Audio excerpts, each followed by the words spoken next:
Good afternoon. अपना next topic चालू करें। अपना नेक्स्ट टॉपिक है प्रोविडेंट फंड। ठीक है, अब प्रोविडेंट फंड क्या है? यही वही सैलरी का पार्ट है ये। और अब इसको किस तरीके से टैक्सेबल किया जाता है, किस तरीके से इसका ट्रीटमेंट होता है, उसके लिए ये आप एग्जाम्पल समझो कि भाई प्रोविडेंट फंड है क्या चीज़। उसके बाद में टैक्सेबल, नॉट टैक्सेबल, एग्जेम्प्ट वगैरह सब पढ़ते हैं। तो बच्चों सुनो, ये प्रोविडेंट फंड जो है ये आज की जनरेशन जो अभी जॉब पर जा रहे हैं उनके बड़ा काम का है, क्योंकि ऑलमोस्ट कहीं भी जाओ आप, अब आपकी सैलरी से ये पीएफ का प्रोविज़न एप्लीकेबल होता है। तो अब है क्या ये, वो सुनो। सपोज करो एक बंदा है जिसकी सैलरी है 30,000 रुपये पर मंथ। हर महीने उसकी सैलरी 30,000 रुपये उसको मिलती है, लेकिन उस 30,000 के अंदर कंपल्सरी है कि उसका एम्प्लॉयर जो है 12% कोई फिक्स नहीं है, फिर भी एग्जाम्पल लेते हैं, 12% पीएफ डिडक्शन करेगा, प्रोविडेंट फंड के नाम से अमाउंट काटेगा। तो 30,000 का 12% 3600 रुपीज उसकी सैलरी में से कट करेगा और उसे इन हैंड उसके अकाउंट में 26,400 रुपए जमा करवाएगा। समझ में आ रही बात? मतलब उसकी सैलरी तो है 30,000, बट उसके अकाउंट में कितनी आएगी? 26,400। अब बात ये उठती है, ये 3600 रुपए कहाँ गए सर? वो सुनो, ये 3600 रुपए उसने पीएफ नाम से उसकी सैलरी में से काट लिए, और नॉर्मली जितना उसकी सैलरी में से एम्प्लॉयर डिडक्ट करता है उसके बराबर खुद की जेब से एक्स्ट्रा पीएफ में कंट्रीब्यूट करता है। क्या मतलब हुआ समझो, आपकी सैलरी में से 3600 रुपीज एम्प्लॉयर ने डिडक्ट किए, फिर क्या करेगा एम्प्लॉयर? अपनी जेब से एक्स्ट्रा जितनी आपकी सैलरी में से काटे ना, उसके बराबर अपनी जेब से एक्स्ट्रा 3600 रुपीज पीएफ में कंट्रीब्यूट करेगा।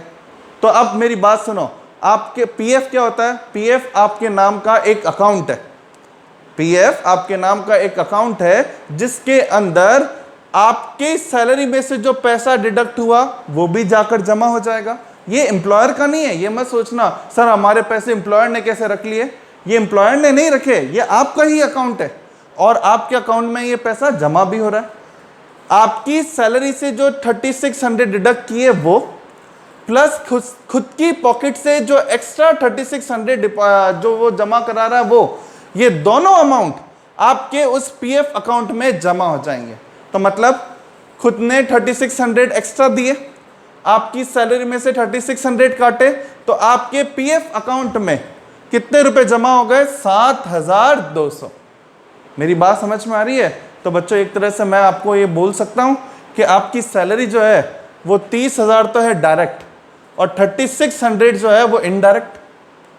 क्यों बोल रहा हूं, समझ में आ रहा है? भाई 30,000 तो वो दे ही रहा है, 30,000 में 26,400 आपको कैश दे देता है, 3600 आपके पीएफ में जमा करा देता है, तो दे तो 30 रहा है ना, 30,000 ही दे रहा है, और 3600 रुपए खुद की जेब से एक्स्ट्रा दे रहा है। समझ में आया? तो अब आपके पीएफ अकाउंट में कितने रुपए जमा हो गए? 7,200 रुपए। क्लियर? 7,200 कैसे आए? 3600 खुद ने जमा कराए और 3600 आपकी सैलरी में से काट के जमा कराए। अब क्या होता है, इस 7200 रुपीज को जो पीएफ में जमा हुए हैं उस पर इंटरेस्ट भी मिलता है। समझ में आ रहा है? तो वो इंटरेस्ट भी आपकी इनकम हुई। तो अब ये जो पैसा इकट्ठा होता जा रहा है, ये पैसा गवर्नमेंट क्या करती है? गवर्नमेंट कहती है इन पैसे को इकट्ठा करो, और normally at the time of retirement आपको ये पैसा मिल जाता है। बहुत बड़े अमाउंट में पैसा मिलता है। पहले जो एम्प्लॉयज़ काम करते थे उन्हें ग्रेचुटी मिला करती थी, लीव इनकैशमेंट, पेंशन वगैरह। अभी जो नॉर्मल एम्प्लॉयज़ अभी जो चल रहा है बच्चों, उसके अंदर ग्रेचुटी और पेंशन कम मिलती है। अभी जो ट्रेंड है वो चल रहा है पीएफ का। समझ में आ रहा है? फॉर एग्जाम्पल आफ्टर 2004 ये ज़्यादा है कि ज़्यादातर जो एम्प्लॉयज़ हैं उनका पीएफ कटता है। क्लियर हुआ? ठीक है। और ये पैसा उन्हें पीएफ का कब मिलेगा? At the time of retirement. ज़्यादातर यही सिचुएशन रहती है। तो अब मेरी बात सुनो, किस तरीके से ट्रीटमेंट होगा इसका वो समझना। आपकी सैलरी कितनी है? 30,000। कल आपके एग्जाम में आता है, यही क्वेश्चन आया मान लो एग्जाम में, और पूछा टैक्सेबल अमाउंट निकालो। तो बच्चों समझो, इस पीएफ के डबल फायदे। और कोई ना कोई आप में से सोच रहा होगा सर कि सर हमारी सैलरी में से काट के हमारे पीएफ में जमा करा दिया, हमारी मर्जी, हम नहीं चाहते ही नहीं थे जमा करवाना। तो उसका भी जवाब क्या है वो सुनो। गवर्नमेंट कहती है कोई एम्प्लॉइज अपने लिए सेविंग्स नहीं कर पाते तो हम उनके बिहाफ पे सेविंग कर लेते हैं, पैसा उन्हीं का होगा, सेविंग हम कर लेंगे, और इस सेविंग का डबल फायदा क्या है, एक तो टैक्स में बहुत तरह की छूट भी मिलती है, प्लस आपको कई तरह के डिडक्शन वगैरह का भी बेनिफिट मिलेगा। तो समझो ये है क्या चीज। यही क्वेश्चन आपके एग्जाम में आया कि एक एम्प्लॉय की सैलरी है 30,000 रुपए, हर महीने 3600 उसके कटते हैं, और एम्प्लॉयर भी उसके पीएफ में 3600 जमा कराता है। डिटरमाइन टैक्सेबल अमाउंट, तो कैसे निकालना है सुनो। एक महीने की सैलरी कितनी है 30,000, तो 12 महीने की कितनी होगी 3,60,000। ये तो इनकम है ही ना, माना उस 330,000 में वो डिडक्ट कर रहा है पीएफ नाम से, बट खुद की जेब से तो 30,000 ही निकाल रहा है ना, तो आपको कितना टैक्सेबल होगा 30,000 इंटू 12, 3,60,000।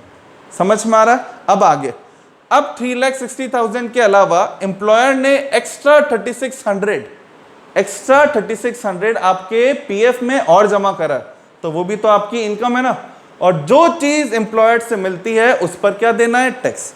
तो एम्प्लॉयर ने एक महीने का कितना जमा कराया 3600, तो इंटू 12 कितना हुआ 43,200। ये भी आपकी इनकम है, इसलिए मैंने इसमें जोड़ दी। मेरी बात समझो, अगर इस 43,200 में, अभी मैं आपको ये टेबल समझाऊंगा, उसमें अगर मैं बोलता हूं 43,200 में 30,000 रुपए एग्जेम्प्ट है, तो आपका यहां अमाउंट कितना आएगा 13,200।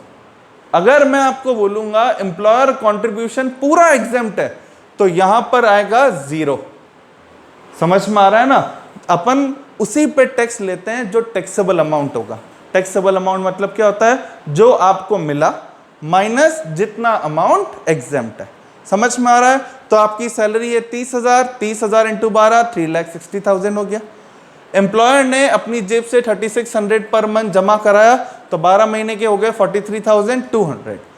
अब क्वेश्चन में दिया हुआ है आपको इस पीएफ अकाउंट में जो पैसे जमा हो रहे हैं उस पे 5,000 रुपए इंटरेस्ट मिला, तो बच्चों वो भी इनकम है, वो इनकम भी आपकी इसमें जुड़ जाएगी।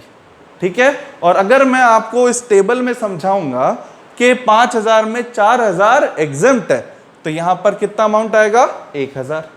क्लियर हो रहा है। अब क्या होगा, इन तीनों को जोड़ो तो क्या आती है इनकम। अब आपकी इनकम, सैलरी 30,000 रुपए थी, एम्प्लॉयर कंट्रीब्यूशन और इंटरेस्ट टोटल मिला के आपकी इनकम कितनी है 4,08,200।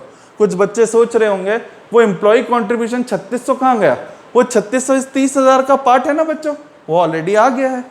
ठीक है। अब सुनो, अब क्या होगा, अब आपकी जेब से ये जो 3,600 गए उस पर एक बार तो गवर्नमेंट ने पूरे पे टैक्स ले लिया एज अ पार्ट, 30,000 का पार्ट मानते हुए, लेकिन गवर्नमेंट कहती है हम आपके सैलरी में से ये जो 3,600 रुपए डिडक्शन दे रहे हैं पीएफ का, इसका लास्ट में जाकर आपको फायदा मिलेगा। फायदा मतलब जितना आपकी जेब से साल भर में पीएफ नाम से डिडक्शन हुआ उसका आपको डिडक्शन मिलेगा सेक्शन 80C में।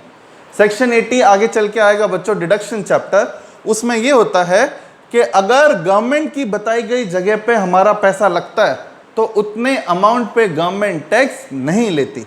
तो आपकी सैलरी में से 3600 इंटू 12 साल में कितने गए 43,200। तो एम्प्लॉय कंट्रीब्यूशन इस इनकम में से क्या हो जाएगा लेस। अब फाइनल आंसर आपका आएगा, कल कोई आपसे पूछे कि कितनी इनकम टैक्सेबल होगी तो कितनी इनकम आएगी 3,65,000। समझ में आ रहा है ये सब कैसे हुआ, क्लियर हुआ।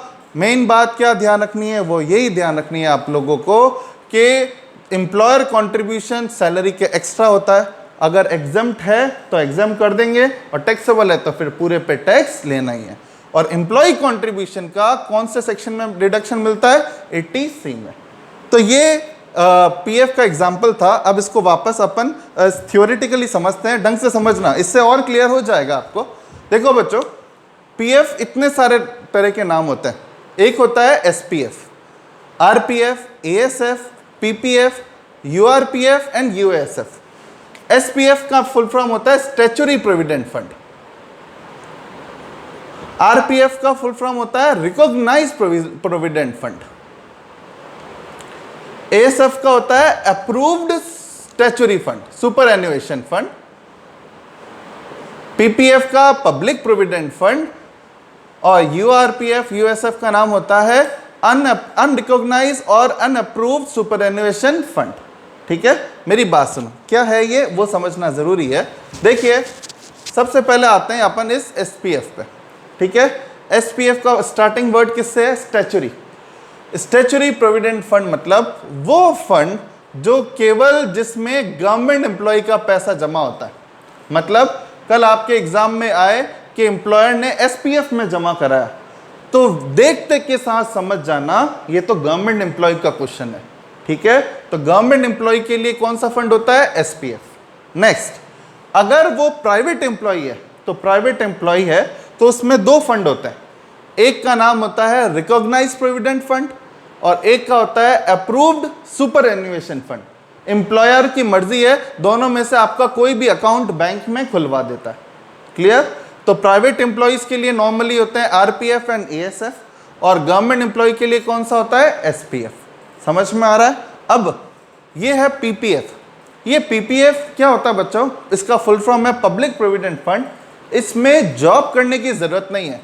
आपका, मेरा, किसी का भी अकाउंट एसबीआई बैंक में जाना, पोस्ट ऑफिस में जाना, वहां पे उसको बोलना पीपीएफ अकाउंट खोल दो, वो खोल देगा। इसमें जॉब करने की जरूरत नहीं है। कोई एम्प्लॉय जिसकी सेविंग्स अच्छी होती है वो कहता है कि जितना एम्प्लॉयर काटता है ठीक है, मैं मेरी सेविंग एक्स्ट्रा करूंगा। तो एक्स्ट्रा सेविंग वालों के लिए है पीपीएफ। समझ में आया? और लास्ट यूआरपीएफ एंड यूएसएफ, इनका फुल फॉर्म ही है unrecognised provident fund, unapproved superannuation fund. Unapproved और अनरिकॉग्नाइज्ड मतलब ऐसा फंड जिसको गवर्नमेंट द्वारा मान्यता नहीं है। अगर मान्यता है तो वो फिर आरपीएफ या एएसएफ कहलाएंगे, मान्यता नहीं है तो वो यूआरपीएफ और यूएसएफ कहलाएंगे। समझ में आया? ठीक है, अब इन सब में होता क्या है वो सुनो। पहले आपको एग्जाम में समझना पड़ेगा ये आरपीएफ का क्वेश्चन है या एएसएफ का है या एसपीएफ का है, किसका है। क्लियर? तो आप सुनो प्लीज, क्या होगा इसका। सबसे पहले ट्रीटमेंट पढ़ते हैं। ट्रीटमेंट में प्लीज सुनिएगा। सबसे पहले देखो, आपको दिख रहा है एम्प्लॉयर कॉन्ट्रीब्यूशन, दिख रहा है आपको? एम्प्लॉयर कॉन्ट्रीब्यूशन मतलब वो 3600 रुपए एक्स्ट्रा जो अपने एम्प्लॉयर ने अपनी पॉकेट से दिए, उसका क्या ट्रीटमेंट होगा अगर वो 3600 कहाँ जमा कराए? एसपीएफ में। अगर एम्प्लॉयर ने एसपीएफ में पैसे जमा कराए सैलरी के अलावा, तो वो कितना एग्जेम्प्ट है? Full exam. मतलब बच्चों देखो, वो एग्जाम्पल में समझना, अगर यही क्वेश्चन एसपीएफ का होता तो यहां एम्प्लॉयर कंट्रीब्यूशन में मैं लिखता निल। क्यों निल लिखता? क्योंकि पूरा अमाउंट क्या है? एग्जेम्प्ट। क्लियर हो रहा है ये? समझ में आया? तो अगर एम्प्लॉयर कंट्रीब्यूशन एसपीएफ में है तो एग्जेम्प्ट।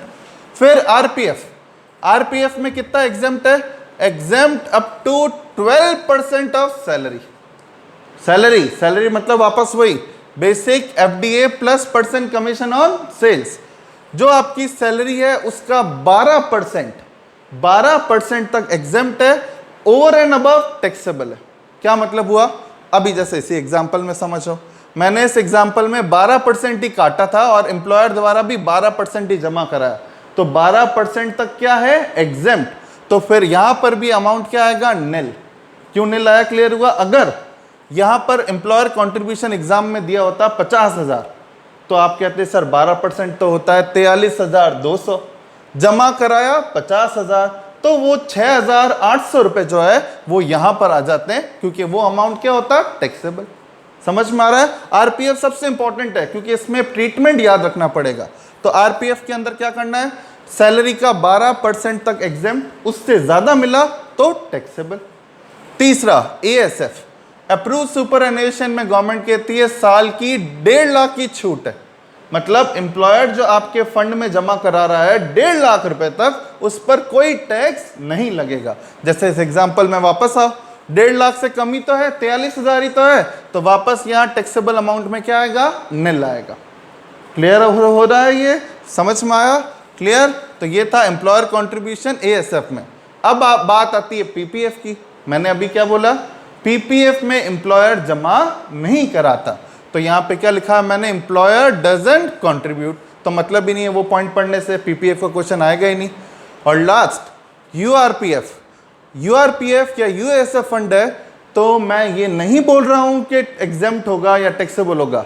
मैं क्या लिखी हुई language not taxable on yearly basis, tax लगेगा ये तो है, लेकिन ईयरली बेसिस पे नहीं।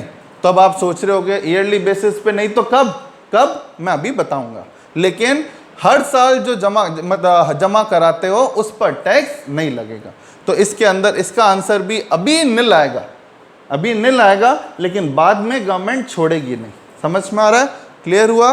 तो ये था एम्प्लॉयर कंट्रीब्यूशन। वापस सुन लीजिए, एम्प्लॉयर कंट्रीब्यूशन में अगर एम्प्लॉयर कंट्रीब्यूशन एसपीएफ है तो फुल्ली एग्जेम्प्ट, भले वो 10 लाख क्यों ना हो। आरपीएफ है तो सैलरी का 12% तक टैक्स नहीं। एसपीएफ है तो सालाना 1.5 लाख की छूट। पीपीएफ में एम्प्लॉयर जमा नहीं कराता, और यूआरपीएफ और यूएसएफ के अंदर टैक्स लगेगा लेकिन अभी नहीं। तो एम्प्लॉयर कंट्रीब्यूशन क्लियर हुआ। नेक्स्ट है एम्प्लॉय कंट्रीब्यूशन। एम्प्लॉय मतलब जो आपकी तनख्वाह में से 3600 लेस की है, उसका क्या होगा? उसका 80C में डिडक्शन मिलेगा। अगर फंड कौन सा है? एसपीएफ। 80C समझ में आया? आपकी इनकम में से वो 43,200 क्या हो जाएंगे? लेस होने से इनकम कम होती है और टैक्स कम हो जाता है। क्लियर?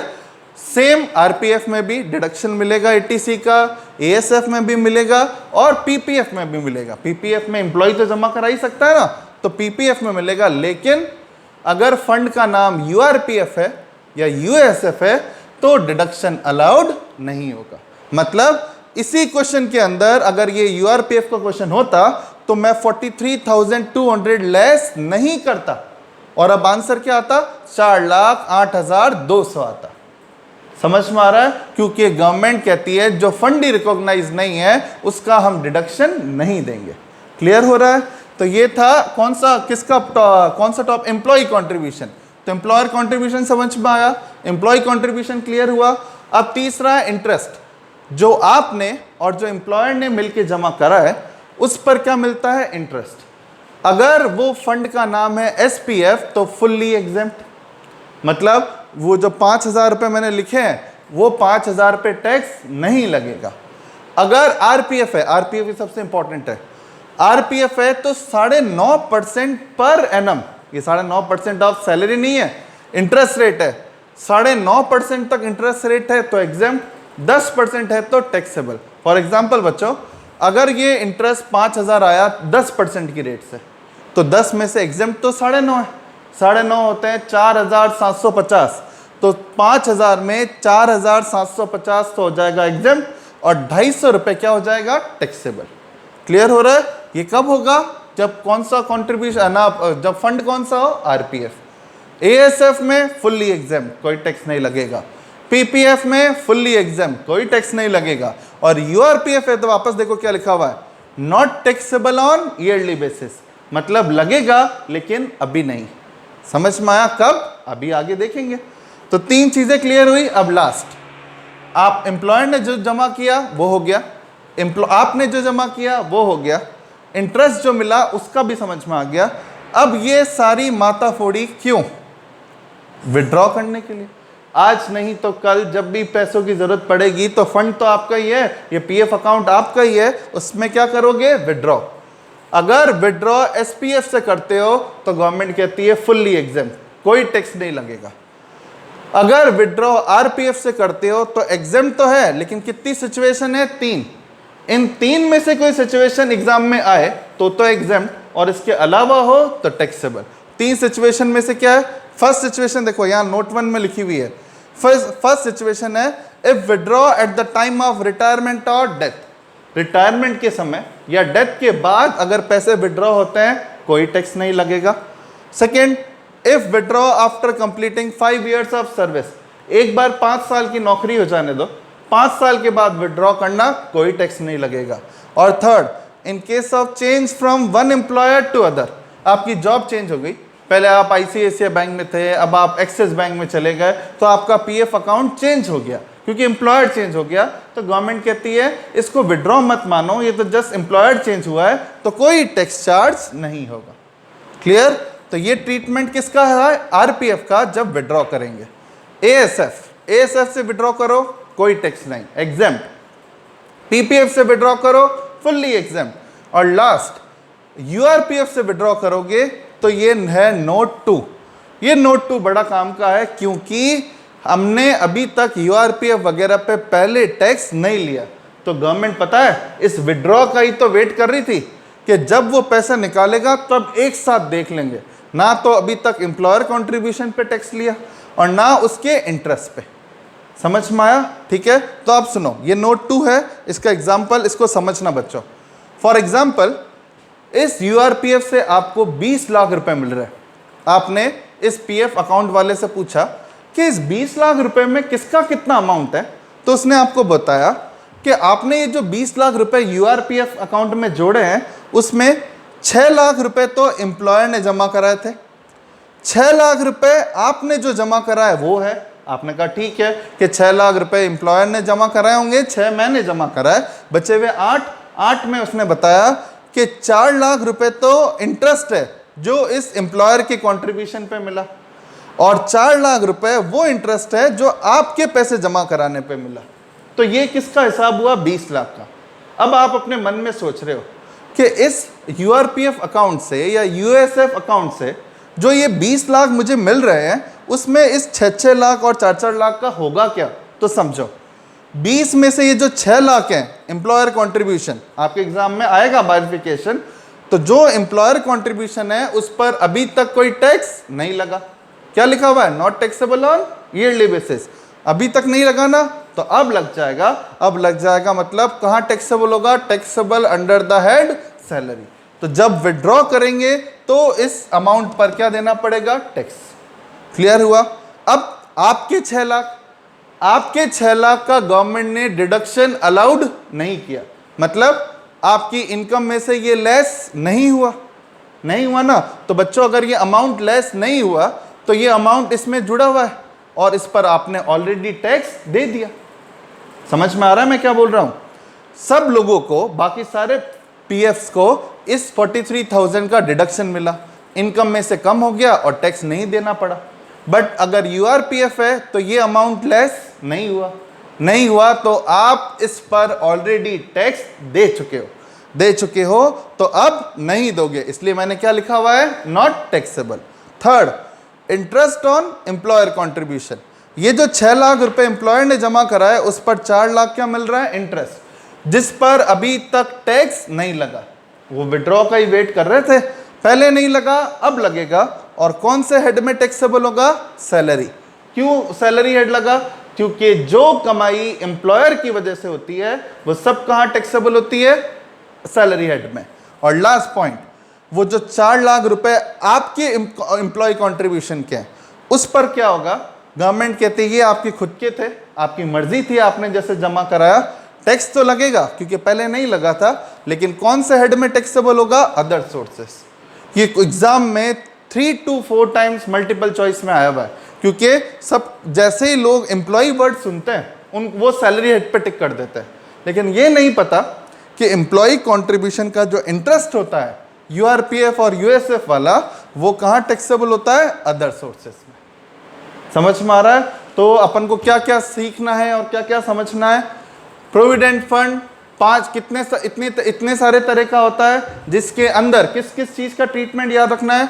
जो एम्प्लॉयर ने जमा कराया, जो आपने जमा कराया, जो एम्प्लॉयर और आपके जमा कराने पे क्या मिला? इंटरेस्ट, और लास्ट विड्रॉल। क्लियर हुआ? इसे एग्जाम्पल को समझो और फिर एक क्वेश्चन भी सॉल्व करिए आप लोग।